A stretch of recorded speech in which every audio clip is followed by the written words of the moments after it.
بسم اللہ الرحمن الرحیم۔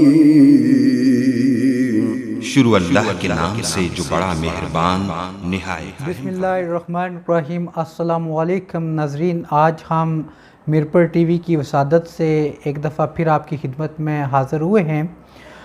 آپ کو بتاتے چلیں کہ اس وقت ہمارے ساتھ ادیب لیاقت صاحب موجود ہیں جو کہ میرپور ٹی وی کے بانی بھی ہیں۔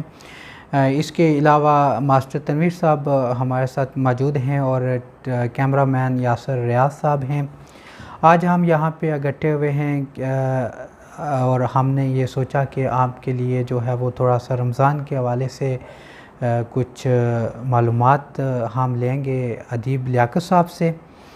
تو جیسا کہ آج شعبان کے آخری لمحات چل رہے ہیں اور انشاءاللہ رمضان کی آمد ہے، تو ناظرین ہم اپنے علم میں بھی اور آپ کے علم میں بھی اضافہ کرنا چاہ رہے ہیں ادیب صاحب سے کچھ سوالات پوچھ کے کہ ہمیں رمضان المبارک کی برکات کیسے حاصل کرنی ہے، رمضان المبارک کے فضائل کیا ہیں، ہمیں رمضان کو کس طرح گزارنا چاہیے، تو کیا اس میں ہمیں زندگی کے عام معاملات کو جو ہے وہ جاری رکھنا چاہیے، یا ہمیں کچھ معاملات رمضان کی وجہ سے، جیسا کہ لوگوں میں بہت عام ہے کہ ہم بہت سخت کام کرتے ہیں تو رمضان کی وجہ سے ہم جو ہے وہ کام چھوڑ دیتے ہیں یا کرنا جو ہے وہ کم کر دیتے ہیں، تو اس حوالے سے ادیب صاحب کیسے ہیں آپ؟ ٹھیک ٹھاک ہیں؟ تو سر یہ کچھ سوالات ہیں ہمارے، کیا آپ ہمارے ناظرین اور ہمارے علم میں کچھ اضافہ کریں گے؟ الحمدللہ وکفی والصلاة والسلام علی سید الانبیاء والمرسلین، اما بعد فاعوذ باللہ من الشیطان الرجیم، بسم اللہ الرحمن الرحیم۔ یا ایھا الذین آمنوا کتب علیکم الصیام کما کتب علی الذین من قبلکم لعلکم تتقون۔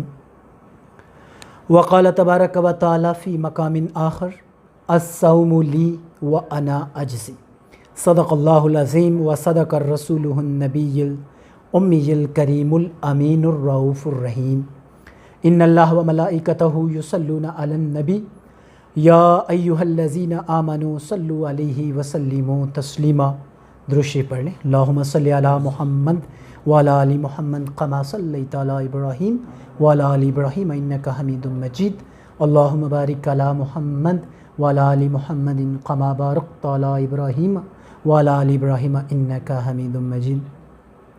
بہت شکریہ، بہت مہربانی سر شکیل ساجد صاحب، بڑے خوبصورت انداز کے اندر استقبال رمضان کے حوالہ سے اور روزے کے فضائل اور برکات کے حوالہ سے آپ کے سامنے گفتگو فرما رہے تھے۔ کوشش یہ کی جائے گی جو قرآن مجید کی آیات مبارکہ آپ کے سامنے تلاوت کی ہے، اس کی روشنی کے اندر چند معروضات آپ کے خدمت کے اندر گوش گزار کر سکوں۔ تو اللہ رب العزت فرماتے ہیں یا ایھا الذین آمنوا، اے وہ لوگ جو ایمان لے آئے۔ اب ایمان والوں کو اللہ رب العزت مخاطب کرتے ہیں، کتب علیکم الصیام، کہ ہم نے تم پر روزے فرض کیے۔ پہلی شرط روزے کے لیے ایمان کا ہونا ضروری ہے کہ اللہ رب العزت ایمان والوں سے مطالبہ کر رہے ہیں، غیر مسلموں سے کوئی مطالبہ نہیں۔ جو ایمان لے آئے، اللہ ذات میں صفات میں وحدہ لا شریک ہے، اور حضرت محمد صلی اللہ علیہ وسلم اللہ کے آخری رسول ہیں، ان کو اللہ مخاطب کر کے کہتے ہیں کہ تم پر روزے فرض کیے۔ اور پھر ساتھ یہ بھی فرمایا کہ صرف تم پر نہیں، تم سے پہلے لوگوں پر بھی ہم نے فرض کیے۔ کتب علیکم الصیام کما کتب علی الذین من قبلکم، جو تم سے پہلے لوگ گزرے ان پر بھی روزے فرض تھے، اور روزے سے مقصود کیا ہے؟ لعلکم تتقون، تاکہ تم پرہیزگار بن جاؤ، متقی بن جاؤ، اللہ سے ڈرنے والے بن جاؤ۔ اب متقی کی تفسیر کے اندر پورا قرآن بڑا پڑا ہے، متقی لوگ کون ہیں، پرہیزگار لوگ کون ہیں، اس پر باقاعدہ گفتگو کی جائے گی۔ لیکن شعبان الکریم کے مبارک مہینے کے اندر اللہ کے محبوب صلی اللہ علیہ وسلم نے اصحابہ کو جمع کیا رضوان اللہ تعالی علیہ اجمعین، اور ان کے اندر ایک واعظ فرمائی، ایک نصیحت فرمائی کہ تم پر ایک ایسا مہینہ سایہ کرنے والا ہے جس کے روزے تمہارے اوپر فرض ہیں، اور اس کی رات کا قیام جو ہے تمہارے لیے باعث برکت اور باعث ثواب قرار دیا گیا۔ تو میرے بھائیوں اور بزرگوں، جیسا کہ اللہ کے محبوب صلی اللہ علیہ وسلم کی سنت کو ہم زندہ کر رہے ہیں، شعبان المبارک کی آخری نیک گھڑیاں، نیک شہادتیں جو اپنی منزل مقصود کی طرف رواں دواں ہیں، اور رمضان المبارک کا مہینہ ہمارے اوپر سایہ کرنے والا ہے۔ اور جیسا کہ آپ نے پوچھا کہ رمضان کیا ہے، روزہ کیا ہے، اور اس کے فضائل و برکات کے حوالے سے کافی باتیں آپ نے مختصر سے ٹائم کے اندر ٹچ دیا، تو دراصل رمضان کا مطلب ہے جلا دینا۔ رمضان کے لفظی معنی جو ہیں وہ جلا دینا۔ اب کیا جلتا ہے اس کے اندر؟ امت محمدیہ صلی اللہ علیہ وسلم کے گناہوں کو اللہ رب العزت اس مہینے کی برکت سے جلا دیتے ہیں، ختم کر دیتے ہیں۔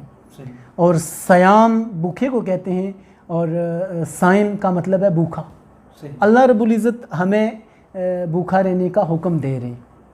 اب اللہ کو مقصود نہیں ہے کہ ہمیں وہ بھوکا بھی رکھے، پیاسا بھی رکھے، اللہ تو اپنے بندوں سے کریم ہے۔ اللہ فرماتے ہیں اس لیے تم پر فرض کیے ہیں تاکہ تم پرہیزگار بن جاؤ۔ اللہ ہمیں ایک لائن کے اندر متقیوں کی صف کے اندر شامل کرنا چاہتے ہیں۔ دراصل متقی اور پرہیزگار لوگ جو ہیں ان کا شیوا یہ ہے کہ وہ ہر حال میں اللہ کی یاد کو سامنے رکھتے ہیں۔ ایک قدم اٹھایا، دوسرا اٹھانے سے قبل یہ سوچتے ہیں کہیں ہمارا قدم نافرمانی کی طرف تو نہیں اٹھ رہا، کہیں بغاوت کی طرف تو نہیں جا رہا، کہیں اللہ اور اس کے رسول کی ناراضگی کی طرف تو نہیں جا رہا۔ تو متقی پر بالتفصیل گفتگو آئندہ رمضان المبارک کے مہینے میں کی جائے گی۔ تو دراصل رمضان ہمیں مشق کروا رہا ہے باقی پورے سال کی زندگی ہم نے کیسے گزارنی ہے، ہمیں اس مشق کے اندر سے گزار رہا ہے۔ بھوکا اور پیاسا رہ کر ہمیں احساس ہو، وہ لوگ جن کو کھانے کو نہیں ملتا، جن کو پینے کو نہیں ملتا، اور ان کا احساس ہمیں ہو جائے، ہمارے اندر خیر خواہی آ جائے دوسرے مسلمانوں کے لیے، دوسری انسانیت کے لیے۔ بلکہ مسلمان تو دراصل مسلم کا معنی ہوتا ہے اللہ کے حکموں کے آگے اپنا سر تسلیم خم کر دینا۔ اس مہینے کے اندر سرکش شیاطین جو ہیں وہ قید کر دیے جاتے ہیں، جو گناہ کبیرہ کروانے والے شیاطین ہوتے ہیں وہ ان کو قید کر دیا جاتا ہے۔ اور اللہ رب العزت آخری آسمانوں پر آ کر اعلان فرماتے ہیں، ہے کوئی بخشش مانگنے والا جس کی مغفرت کر دی جائے؟ ہے کوئی رزق کا متلاشی جس کو رزق عطا کیا جائے؟ ہے کوئی برکتوں کا چاہنے والا؟ اور جنت آراستہ کی جاتی ہے، جنت روزانہ سجائی جاتی ہے، اور حوریں انتظار کر رہی ہوتی ہیں۔ سبحان اللہ۔ تو رمضان المبارک کی نیک گھڑیاں، نیک شہادتیں ہمارے اوپر جلوہ افروز ہونے والی ہیں۔ ان کے اندر ہم نے سب سے پہلے عبادات، فرض نماز کا تو تصور ہی نہیں ہے نا کہ ہماری کوئی فرض نماز رمضان المبارک کے اندر قضا ہو جائے، ہم فرض نماز چھوڑ دیں۔ صحیح۔ اور باقی جو نوافل نمازیں ہیں، ان میں چند ایک نمازیں ہیں جو اللہ کے محبوب صلی اللہ علیہ وسلم کا مستقل مسنون عمل ہے۔ ان میں ایک تہجد کی نماز ہے، تہجد میں دعائیں قبول ہو جاتی ہیں۔ تہجد پڑھنے والے کے اوپر اللہ رب العزت نے فرمایا کہ اللہ کے محبوب صلی اللہ علیہ وسلم نے فرمایا کہ اس بندے کے اوپر موت حرام ہے اس وقت تک جب تک وہ کامل ولی نہ بن جائے۔ تہجد کے ٹائم اللہ دعاؤں کو قبول فرماتے ہیں۔ تہجد اللہ کے قرب کا ذریعہ ہے، اور ہر وہ دعا، ہر وہ بگڑا ہوا کام آپ تہجد کے وقت اللہ رب العزت کو راضی کر سکتے ہیں، ان کو منا سکتے ہیں، اور باقی نمازوں کی لذت آپ کو تہجد کے اندر ملے گی۔ پھر نماز صلاۃ الاشراق، یہ نماز فجر کے کچھ ٹائم بعد جب سورج کی کرنیں نمودار ہوتی ہیں اس وقت 2 نفل، 4 نفل، 6، 12 تک آپ پڑھ سکتے ہیں۔ اور جو بندہ نماز صلاۃ الاشراق پڑھتا ہے اس کو جناب ایک قبول حج اور عمرے کا ثواب اللہ کے محبوب صلی اللہ علیہ وسلم نے فرمایا۔ رمضان المبارک میں ہم کوشش کر سکتے ہیں اس کی۔ پھر نماز صلاۃ الچاشت ہے، جب سورج بالکل سامنے سر کے اوپر آ جاتا ہے اس وقت 4 رکعت نماز صلاۃ الچاشت بندہ پڑھ لے، اور فرمایا کہ اس بندے کی روزی کے اندر کبھی بھی کمی نہیں آئے گی جو نماز صلاۃ الاشراق کا اہتمام کرے گا۔ اسی طرح مغرب کے بعد کی 6 نفل ہیں صلاۃ الاوابین۔ اچھا، ماشاءاللہ۔ اگر سمندر کی جاگ کے برابر آپ کے گناہ ہیں تو ان 6 نوافل سے اللہ رب العزت وہ معاف فرما دیں گے۔ اور جو بندہ ان نمازوں کا اہتمام کرے گا جنت کے اندر باجوڑ موتی کا مال اس کو تحفے میں پیش کیا جائے گا۔ سبحان اللہ۔ ٹھیک ہو گیا۔ پھر ہم سورہ یاسین کے بہت ہی زیادہ فضائل ہیں۔ ویسے بھی تو ہمیں ہر صبح کا آغاز سورہ یاسین سے کرنا چاہیے، اور بالخصوص رمضان المبارک کے اندر سورہ یاسین پڑھنے کا ثواب ایسے ہے جیسے 10 قرآن مجید پڑھنے کا ثواب ہے۔ اور سورہ یاسین کو قرآن کا دل قرار دیا گیا. کسی اگر کھانے کا خدشہ ہو, کھانا کم پڑ جائے, اس پر سورہ یاسین پڑھو, وہ تھوڑا سا کھانا کافی بندوں کے لیے ہو جائے گا. ٹھیک ہے. اگر مرنے والوں پر اللہ کے محبوب صلی اللہ علیہ وسلم نے فرمایا سکرات الموت کے اندر آپ سورہ یاسین کو پڑھیں گے, نزع کے وقت آسانی فرما دی جائے گی. اور اس صورت کے بھی بے شمار فضائل اگر بیان کیا جائے تو طویل ایک موضوع بن سکتا ہے, ایک پورا پروگرام اس کے اوپر چل سکتا ہے. لیکن آخری اس کی جو فضیلت ہے وہ میں آپ کو بتاؤں. زمین و آسمان کی تخلیق سے 1000 سال قبل اللہ رب العزت نے سورہ یاسین کو خود تلاوت فرمایا. فرشتوں نے سنا اور کہا کہ کتنے خوش قسمت وہ لوگ ہوں گے جن کی زبانیں خوش قسمت ہوں گی جو اس کو پڑھیں گی, اور خوش قسمت وہ سینے ہوں گے جو اس کو اپنے اندر محفوظ کریں گے. اب ہماری خوش قسمتی اللہ رب العزت نے اس امت کو سورہ یاسین جیسا تحفہ عطا فرمایا. ٹھیک ہو گیا. پھر اسی طرح نماز مغرب اور عشاء کے درمیان, مغرب کے بعد سورہ واقعہ پڑھنے والے غنی سے غنی تر ہوتا چلا جائے گا, اس کے رزق کے اندر کمی نہیں ہوگی. اور جو بندہ سورہ ملک روزانہ عشاء سے قبل, عشاء کے بعد اور سونے سے پہلے پڑھ لے گا, قبر کے اندر اس بندے کو عذاب نہیں دیا جائے گا, یہ قبر کا ساتھی. یہ رمضان المبارک میں ہم مشق کریں, اور باقی غیر رمضان میں بھی اس کا معمول بنا لینا چاہیے. چھوٹی چھوٹی صورتیں اور اجر و ثواب کے لحاظ سے بہت زیادہ ہیں. تو رمضان المبارک میں ہر نیکی کا اجر و ثواب جو ہے وہ بڑھا کر 70 گنا کر دیا جاتا ہے, اور فرائض کا ثواب جو ہے وہ 70 گنا, اور سنتوں کا ثواب جو ہے وہ فرائض کے برابر. نوافل کا جو ثواب ہے وہ سبحان اللہ فرضوں کے برابر کر دیا جاتا ہے. تو اس مہینے کو ہم قیمتی اس طریقے سے بنا سکتے ہیں کہ چھوٹے چھوٹے جو معمولات کر کے, اور سب سے جو بڑی اور عام اور خلاصہ آج کی گفتگو کا وہ یہ ہے کہ روزہ ہمارا صرف کھانے پینے سے رک جانے کا نام نہیں, بلکہ ہم اپنی زندگی کا محاسبہ کریں اس مہینے کے اندر کہ ہم کسی کی غیبت نہ کر رہے ہوں, نہ غیبت کر رہے ہوں, نہ غیبت سن رہے ہوں. چھوٹے چھوٹے گناہ سے بچ کر, بے شک بڑے بڑے ہم وظائف نہ کریں, بڑی بڑی تسبیحات نہ پڑھیں, لیکن چھوٹے چھوٹے گناہوں سے بچنے کی کوشش کریں. کسی کی غیبت نہ ہو رہی ہو, اور اپنے قرب و جوار کے اندر ہم نظریں دوڑائیں کون سا ایسا بندے لوگ ہمارے ہاں موجود ہیں جن کی ہم مدد کریں.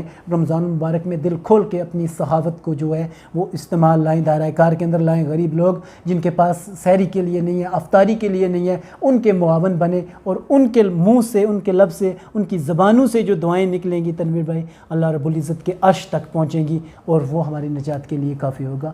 ہمیں حسن اخلاق کا مظاہرہ کرنا ہوگا. کسی مسلمان کو دیکھ کر مسکرانا قبول صدقے کا ثواب. سبحان اللہ. اب اس مسکرانے پر تو کوئی خرچہ نہیں ہے, کسی کو دیکھ کے مسکرا لیا قبول صدقے کا ثواب. اپنے والدین کو محبت کی نگاہ سے دیکھنا قبول حج کا ثواب. اب اس کے اوپر کون سا خرچہ ہے؟ والدین بھی خوش ہو جائیں گے, اور مفت میں ہمیں اجر و ثواب مل جائے گا, اور اپنی عزت میں بھی اضافہ ہوتا جائے گا. ماشاء اللہ. اللہ رب العزت کے جتنے حکم کی تابعداری کریں گے اللہ عزتیں عطا فرمائیں گے, دنیا کے اندر بھی اور آخرت کے اندر تو ہے ہی ہے. تو باقی انشاءاللہ جیسا کہ آپ نے فرمایا رمضان المبارک کے اندر وقتاً باوقتاً ہم یہ کوشش کریں گے کہ اصلاحی پہلو کو 8 منٹ 10 منٹ کے روزانہ کے اعتبار سے کوشش کریں گے. رمضان المبارک میں ہم اس کے اوپر ورک کریں گے. بہت مہربانی سر, بہت شکریہ. حضرت میرا ایک اور سوال تھا کہ عام روٹین میں جو ہم کام کرتے ہیں, کچھ ایسے لوگ ہیں جو کام کرنا چھوڑ دیتے ہیں, تو اس حوالے سے آپ کیا کہتے ہیں کہ ان کو ریگولر وہی کام کرنا چاہیے کا, یا اس میں کوئی تبدیلی لانی چاہیے؟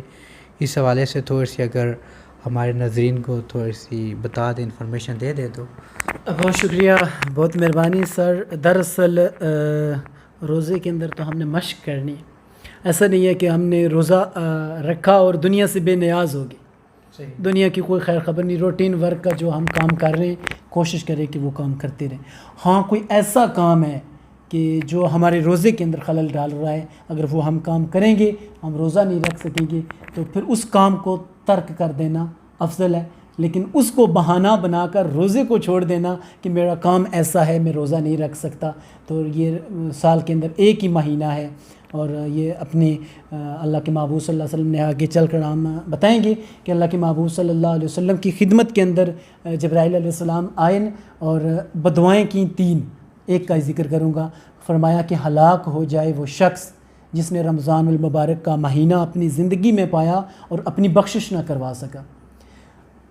بدعا کرنے والا نوریوں کا سردار جبرائیل امین ہے، اور بدعا کے اوپر آمین کہنے والے انسانوں کے سردار محمد رسول اللہ صلی اللہ علیہ وسلم ہے۔ اب اس بدعا کے بعد ہماری بربادی اور ہلاکت کے اندر کوئی گنجائش نہیں رہ جاتی ہے۔ بدبختی ہے، بدقسمتی ہے کہ اس مہینے کے اندر ہم اس کی برکات سے ہم محروم رہ جائیں۔ اس سے بڑی میں نہیں سمجھتا کہ کوئی اور بدبختی ہے ہماری۔ جزاک اللہ، بہت بہت شکریہ ادیب لیاقت صاحب۔ ناظرین، یہ تھے ہمارے میرپور ٹی وی کے جناب بانی ادیب لیاقت صاحب۔ ماشاءاللہ انہوں نے قرآن و حدیث کی روح سے جو ہے وہ کافی اچھے انداز سے سمجھایا کہ ہمیں رمضان کس طرح گزارنا چاہیے۔ تو ہم سب کو چاہیے کہ رمضان کو عاجزی اور انکساری کے ساتھ گزارنا چاہیے، گناہوں سے بچنا چاہیے۔ اگر ہم نیکی نہیں کر سکتے تو ایٹ لیسٹ ہمیں یہ کوشش کرنی چاہیے کہ گناہ بھی نہ کریں۔ اگر ہمیں کچھ جو ہے وہ نماز کے ہم پابند نہیں ہیں تو ہمیں کوشش کرنی چاہیے کہ کم از کم اگر ہم نفلی عبادت نہیں کر سکتے تو اپنے فرائض کو پورا کرنے کی کوشش کریں۔